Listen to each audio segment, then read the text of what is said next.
I'll never forget the moment my entire family stopped laughing. 1 second, they were tearing me apart at Sunday brunch, calling me a failure, a disappointment, someone who'd never amount to anything. The next second, the CEO of Pinnacle Industries walked through the restaurant door, scanned the room, locked eyes with me, and said the 5 words that shattered everything they thought they knew. "There you are, Miss Chen." My mother's mimosa glass froze halfway to her lips. My brother's smirk died on his face. And my father, the man who'd told me just 10 minutes earlier that I was wasting my life, turned so pale I thought he might faint. But I'm getting ahead of myself. Let me take you back to where this nightmare really began. My name is Maya Chen, and for 28 years, I've been the black sheep of a family that measures worth in dollar signs and job titles. My older brother, Derek, is a corporate lawyer at a prestigious firm. My younger sister, Vanessa, married into money and spends her days playing tennis at the country club. And my parents? They built a successful real estate business from the ground up and never let anyone forget it. Me? I took a different path. After college, instead of joining the family business like they wanted, I went into nonprofit work. I spent 3 years managing community development programs in underfunded neighborhoods. The pay was terrible.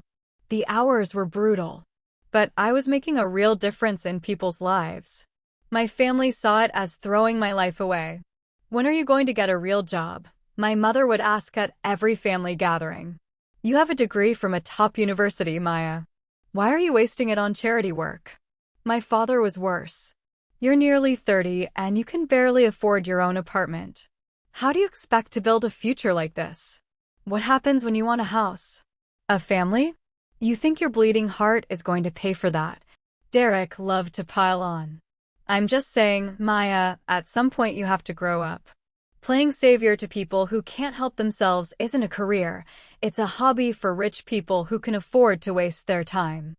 Every Sunday brunch was the same.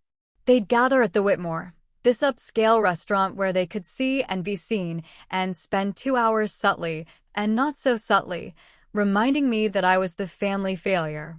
But 6 months ago, something changed. I'd been approached by a headhunter for a position I couldn't discuss. The NDA I signed was ironclad.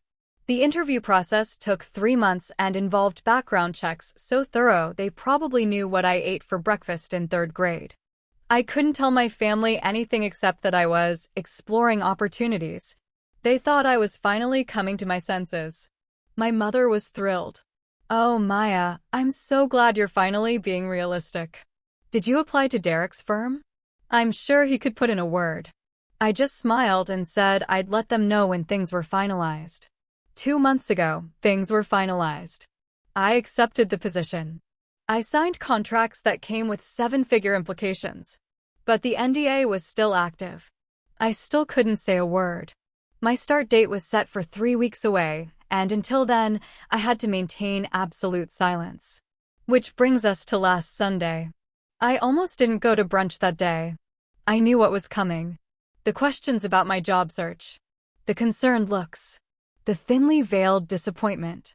But my mother had specifically asked me to be there. She said she had family news to share, so I showed up. The moment I walked into the Whitmore, I knew I'd made a mistake. Derek was there with his wife, Christine, both of them dressed like they'd just come from a yacht club. Vanessa had brought her husband, Tyler, who was already nursing a scotch even though it wasn't even noon.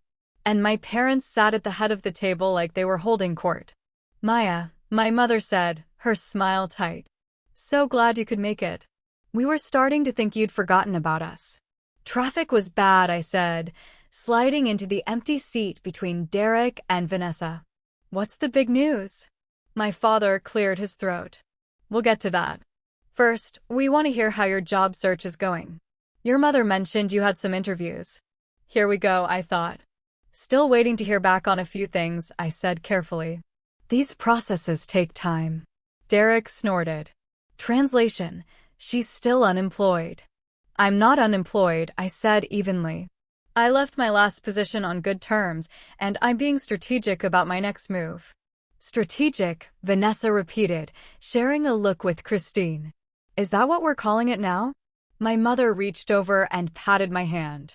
Sweetheart, I know you're trying, but maybe it's time to lower your standards a bit. You can't afford to be picky when you haven't had a real salary in years. I have standards because I know my worth, I said, feeling the familiar tightness in my chest. Your worth, my father said, his voice sharp. Maya, you're 28 years old. You have no savings, no assets, no retirement plan. At what point are you going to face reality? Richard, my mother murmured. Not here. But he was on a roll. No, Linda, she needs to hear this. We've coddled her for too long. Look at Derek, he's a partner track at 32. Vanessa married well, and she's securing her future. But Maya? Maya's out there trying to save the world while she can't even save herself. The table went quiet. Other diners were starting to glance our way. I should have left. I should have stood up, walked out, and never looked back. But something in me, maybe pride, maybe stubbornness, made me stay. I'm doing fine, I said quietly. Better than fine, actually. Derek laughed. Really? Because last I heard, you were living in a studio apartment in a neighborhood where car break-ins are a weekly occurrence. My neighborhood is going through revitalization, I said. And my apartment is temporary. Everything about your life is temporary, Vanessa said. That's the problem. You're almost 30 and you're still living like a college student. When are you going to settle down? Get serious. Tyler, who rarely spoke, decided this was his moment to contribute. I mean, no offense, Maya, but from an outsider's perspective, it looks like you're afraid of success. Like you're self-sabotaging. Tyler, I said, my voice cold. You don't know anything about my life. I know you've spent the last 5 years achieving nothing measurable, he shot back. My mother jumped in. That's not entirely fair, Tyler. Maya's work has been meaningful. It just hasn't been profitable. Which is the same as saying it doesn't matter, Derek added. In the real world, if you're not generating value, you're wasting time. I felt something inside me crack. The real world? You mean your world, where success is measured by how much you can bill per hour. Where value is only recognized if it comes with a price tag. Don't get defensive, Christine said, her voice dripping with fake sympathy. We're just worried about you. We all are. We want to see you succeed. You want to see me conform, I corrected. There's a difference. My father's face was red now. Conform? Maya, this isn't about conforming. This is about being a responsible adult. This is about not being a burden on this family. A burden. The word hit me like a slap. When have I ever been a burden to any of you? Do you want the list? Derek said, leaning back in his chair. The loan mom and dad gave you for grad school that you've barely made a dent in? The car they bought you when yours died? The money they've slipped you over the years because your nonprofit salary couldn't cover emergencies. My face went hot. I've paid back every dollar I've borrowed. With After interest. The waiter left, Vanessa, my mother tried to steer the conversation. The waiter came by to take our orders, and everyone fell into a tense silence. Our news. I ordered Richard coffee. And I have decided I wasn't hungry anymore. We're opening a third location, and we wanted to celebrate with family. Everyone congratulated them. Derek raised his water glass. Vanessa gushed about how proud she was. I mumbled something appropriate and stared at the tablecloth. Then my mother turned to me. Maya, we were hoping this might be an opportunity for you. We could use someone with your organizational skills. Maybe you could come work with us? Get some real business experience. It was pity. They were offering me a pity job. I appreciate the offer, I said slowly. But I'm not interested in real estate. You're not interested in anything that requires actual work, Derek muttered. That was it. That was the moment something inside me snapped. You know what? I said, my voice shaking. You all sit here and judge me, but not one of you has ever asked what I actually want. Not one of you has ever considered that maybe, just maybe, I'm building something you can't see yet. Building what? My father demanded. Please enlighten us.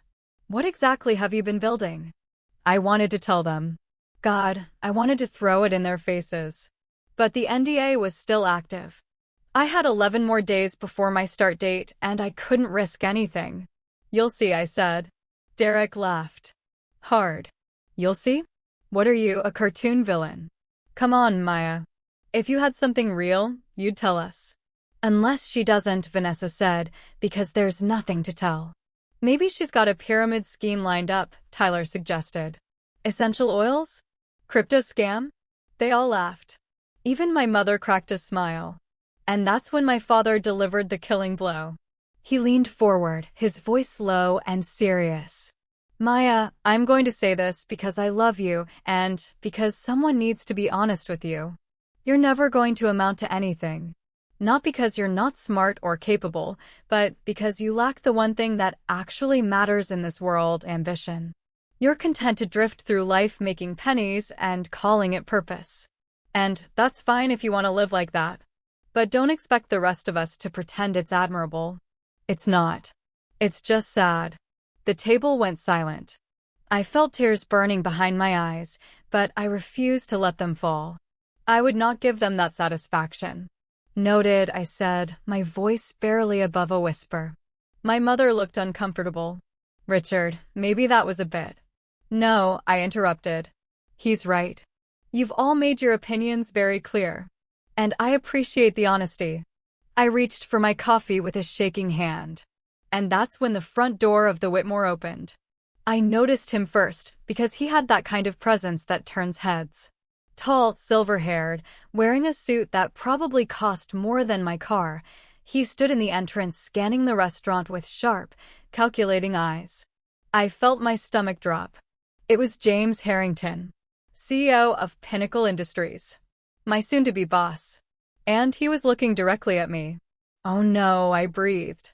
Derek was in the middle of saying something else cutting, I don't even remember what, when Harrington started walking toward our table. Maya, my mother hissed. Who is that man and why is he coming over here? I couldn't answer.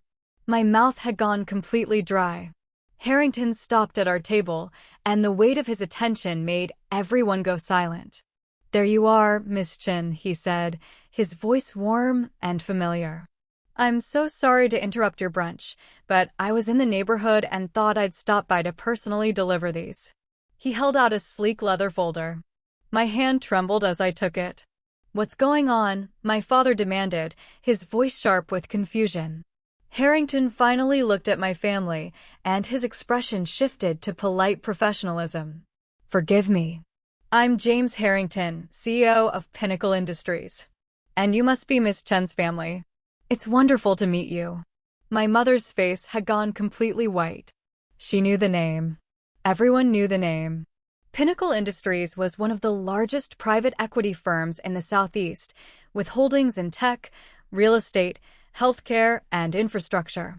They managed over $15 billion in assets. Yes, my mother stammered. I'm Linda Chin. This is my husband, Richard, and our children Derek and Vanessa. Harrington shook hands around the table, perfectly cordial, while I sat frozen. I won't take up much of your time, he continued. I just wanted to deliver Ms. Chen's final onboarding packet personally. We're incredibly excited to have her joining us as our new Director of Social Impact and Strategic Philanthropy. It's a position we created specifically for her, and after months of vetting, we're confident she's going to revolutionize how we approach corporate responsibility. The words hung in the air like smoke. Director. Pinnacle Industries. Created specifically for her. Derek's mouth opened and closed like a fish. Vanessa had gone completely still. My father looked like he'd been hit with a brick.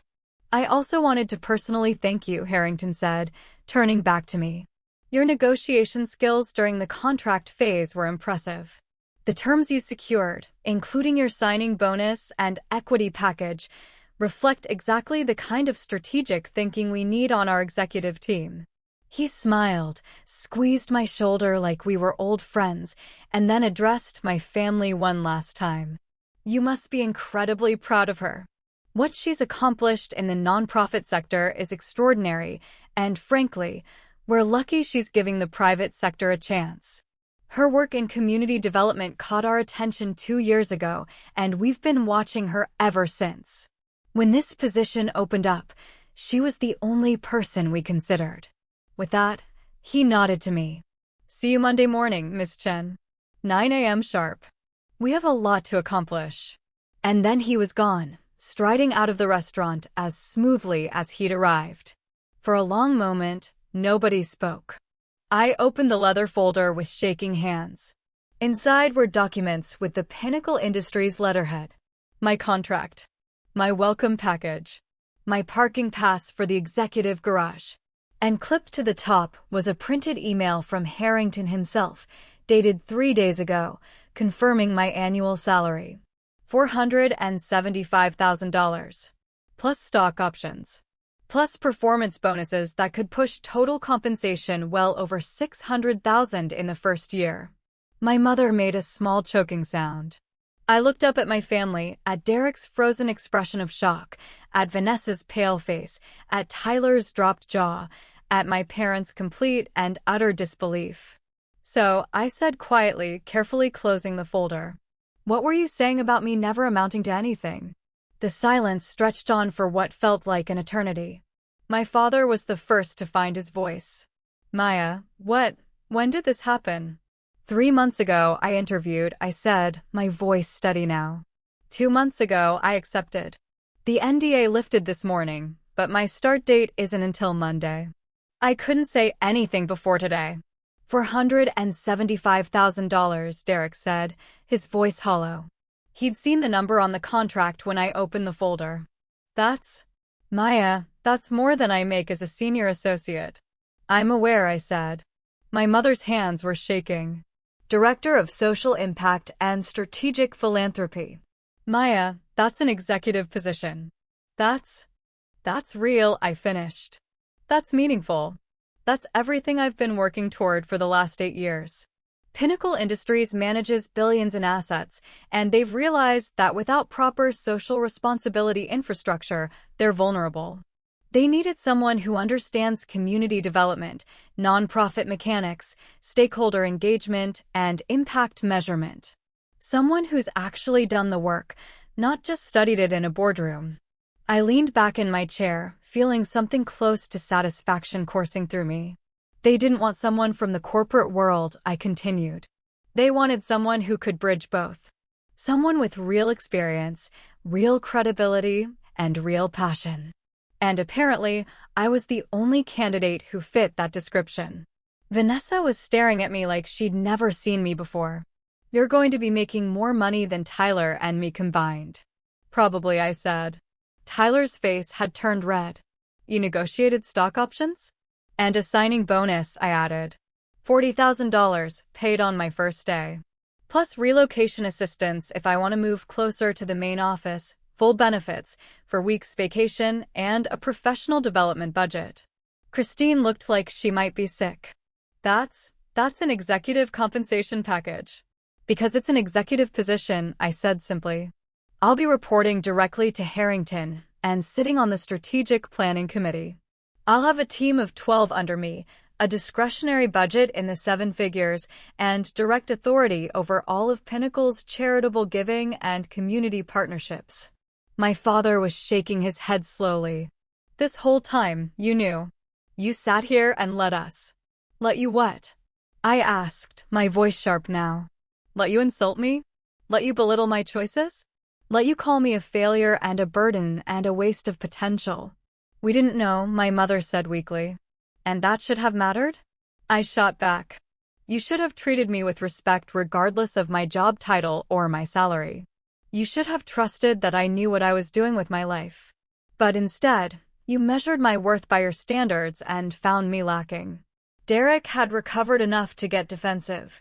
Okay, but you have to admit, from our perspective. From your perspective, I was worthless, I interrupted. Let's not sugarcoat it, Derek. You called my work a hobby for rich people. You said I was playing savior. You implied I was a burden on this family. His face reddened. I didn't mean. Yes, you did, I said coldly. You all did. And you know what the worst part is? None of you ever asked about my work. Not once. You never asked what I was doing, who I was helping, what impact I was making. You just saw the salary and decided it wasn't good enough. That I wasn't good enough. Vanessa tried to salvage the situation. Maya, come on. We were just worried about you. We wanted you to be successful.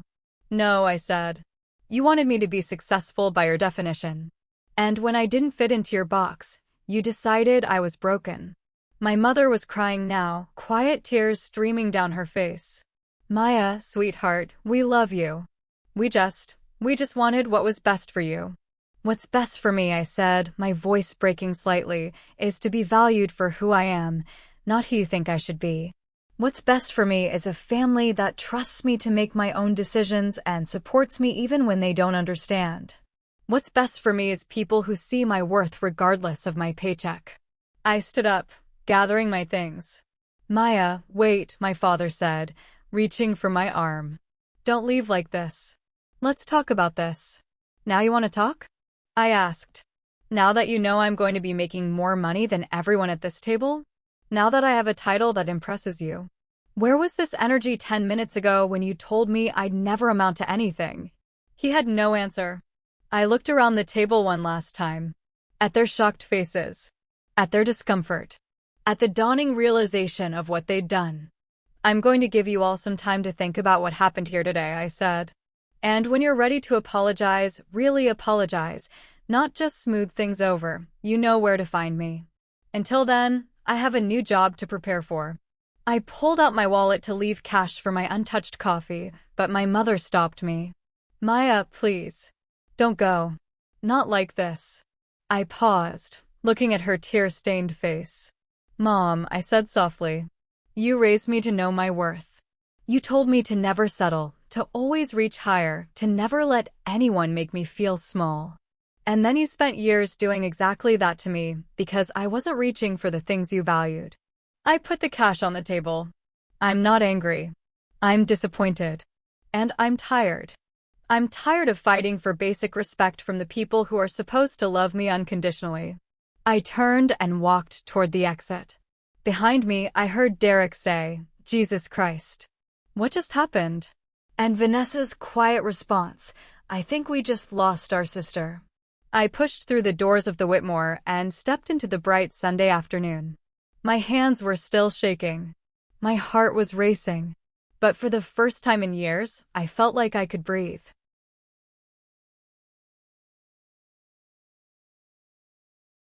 That was 3 months ago. A lot has happened since that Sunday brunch. I started at Pinnacle Industries the following Monday, and it was everything I'd hoped for and more. My team was brilliant, a mix of experienced strategists and young idealists who believed in the work. My budget was substantial, and my mandate was clear: build a social impact framework that was both effective and authentic.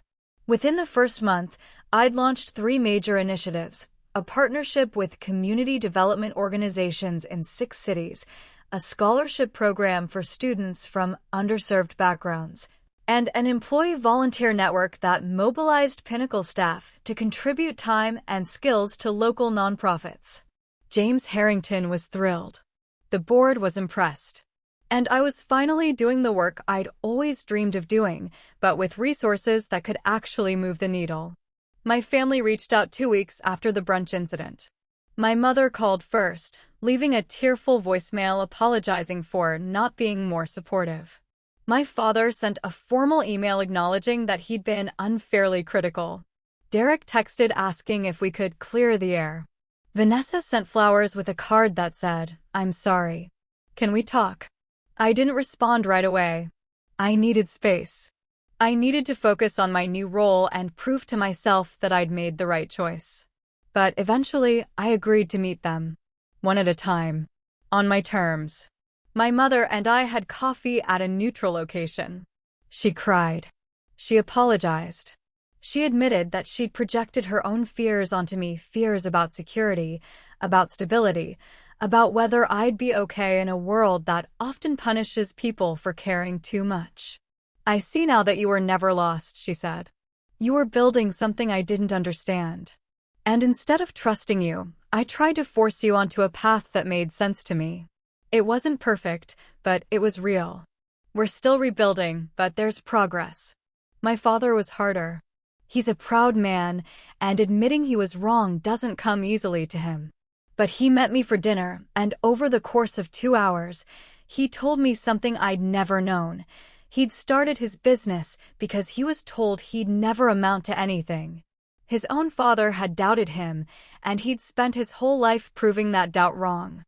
I think I was so afraid you'd fail that I became the voice I hated most, he said. I became my father. And I'm sorry, Maya. I'm so damn sorry. We hugged for the first time in years. Derek was defensive at first, trying to justify his comments, but I shut that down quickly. I don't need justifications, I told him. I need you to acknowledge that you were cruel. Not thoughtless. Not worried. Cruel. He sat with that for a long time. Finally, he nodded. You're right. I was. And I think I was jealous. You were always so sure of what you wanted to do, even when it didn't make sense to anyone else. I've spent my whole career doing what I'm supposed to do, and I don't even know if I like it. And watching you walk away from everything we were taught to value, it scared me. Because if you could do it, what does that say about me? It was the most honest conversation we'd ever had. Vanessa and I are still working on it. She's apologized, but there's a distance now that wasn't there before. I think she's struggling with the fact that the failure sister suddenly has more financial stability than she does. Tyler hasn't apologized at all, which tells me everything I need to know about him. But here's the thing I've learned. I don't need their validation anymore. For so long, I measured my success against their expectations. I internalized their doubts and let them shape how I saw myself. But that moment in the Whitmore, when James Harrington walked in and casually revealed what I'd been building in silence, it broke something open in me. I realized that their inability to see my value was never about me. It was about them. Their limitations. Their narrow definitions of success. Their fear of anything that didn't fit neatly into their understanding of the world. And I realized something else. The work I'd done for those years in the nonprofit sector wasn't wasted time. It was the foundation for everything I'm doing now. Every struggle, every small victory, every lesson learned in those underfunded community programs prepared me for this role. The very thing my family dismissed as worthless was exactly what made me invaluable to one of the most powerful companies in the Southeast. Last week, I was invited to speak on a panel about corporate social responsibility. There were 300 people in the audience, including business leaders, nonprofit directors, and community organizers. I stood on that stage and talked about bridging the gap between profit and purpose, about how companies can be both successful and socially responsible. And sitting in the front row were my parents. They'd asked if they could come. I said yes. After the panel, my mother hugged me tight and whispered, "I'm so proud of you. Not because of your job or your salary, but because you never gave up on being who you are." My father shook his hand and said, "You were right. And we were wrong. Thank you for proving that. It's not perfect. Some wounds take time to heal. But it's a start. So if you're watching this and you're in a place where people don't see your worth, where family or friends or colleagues are telling you you'll never amount to anything, I want you to hear this. They're wrong. Not because you're going to land some dream job or make a lot of money, though you might, but because your worth isn't determined by their ability to recognize it. Keep building. Keep working. Keep believing in the value of what you're doing, even when nobody else can see it yet. Because one day, someone will walk through that door and say your name, and everyone who doubted you will have to sit there and reckon with the fact that they underestimated you. And when that happens, you'll realize the validation you needed was never theirs. It was always yours. Thanks for watching. If this story resonated with you, leave a comment below telling me about a time you proved someone wrong. Hit that like button, subscribe for more stories, and remember, you're amounting to something right now, even if they can't see it yet.